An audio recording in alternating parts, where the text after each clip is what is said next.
अब रूस और यूक्रेन में होगा सीज फायर। 15 मई को इस्तांबुल में बड़ी बैठक। पुतिन ने जेलेंस्की को भेजा न्योता। रूस और यूक्रेन में हो रहे युद्ध के बीच एक राहत वाली खबर सामने आई है। रूसी राष्ट्रपति व्लादिमीर पुतिन ने 15 मई को इस्तांबुल में यूक्रेन के साथ बिना किसी शर्त के सीधी बातचीत फिर से शुरू करने का प्रस्ताव रखा है। शनिवार को क्रेमलिन में पत्रकारों से बात करते हुए पुतिन ने 2022 में दोनों देशों के बीच शुरू हुई शांति वार्ता को फिर से शुरू करने के संकेत दिए हैं। इस कदम से दोनों देशों के संघर्ष में एक नया मोड़ आ सकता है। पुतिन ने कहा, रूस ने 2022 में वार्ता नहीं तोड़ी, यह कीव था। फिर भी हम प्रस्ताव कर रहे हैं कि कीव बिना किसी पूर्व शर्त के सीधी वार्ता फिर से शुरू करे। सब कुछ के बावजूद हम कीव अधिकारियों को गुरुवार को इस्तांबुल में वार्ता फिर से शुरू करने की पेशकश करते हैं।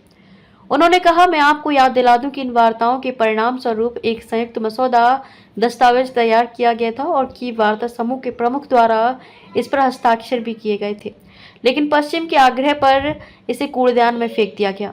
रूसी राष्ट्रपति ने कहा, रूस ने बार बार युद्ध विराम की पहल की है।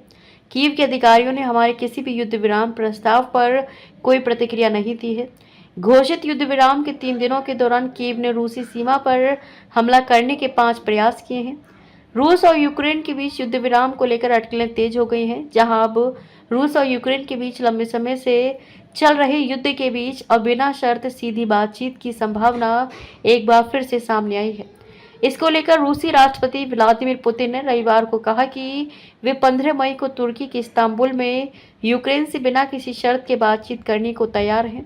हालांकि उन्होंने आरोप भी लगाया कि 2022 में वार्ता यूक्रेन ने रोकी, ना कि रूस ने। व्लादिमीर पुतिन ने रूस ने संघर्ष विराम पर रूस का रुख स्पष्ट करते हुए कहा कि रूस ने बार बार संघर्ष विराम का प्रस्ताव दिया, लेकिन यूक्रेन और पश्चिमी देशों ने उनकी बातों को नजरअंदाज कर दिया। इसके साथ ही उन्होंने दावा किया कि एक बार तो दोनों देशों ने एक संयुक्त मसौदा भी तैयार किया था, जिसे कीव ने पश्चिमी दबाव में खारिज कर दिया। इस बीच रूस द्वारा घोषित 72 घंटे के एक तरफा युद्ध विराम की अवधि रविवार को समाप्त हो गई, जिसके बाद पुतिन ने यूक्रेन पर आरोप लगाया कि इस दौरान कीव ने 5 बार रूस की सीमा पर हमला करने की कोशिश की। गौरतलब है कि जेलेंस्की ने यह प्रस्ताव फ्रांस के राष्ट्रपति मैक्रों, जर्मन चांसलर मर्ज, ब्रिटेन के प्रधानमंत्री कीयर स्टारमर, पोलैंड के प्रधानमंत्री डोनाल्ड टस्क और अमेरिका के राष्ट्रपति डोनाल्ड ट्रंप से चर्चा के बाद रखा। सूत्रों की माने तो ट्रंप ने इस प्रस्ताव का समर्थन किया है। हालांकि व्हाइट हाउस की ओर से अभी कोई पुष्टि नहीं हुई है। अब सबकी निगाहें 15 मई पर टिकी हैं कि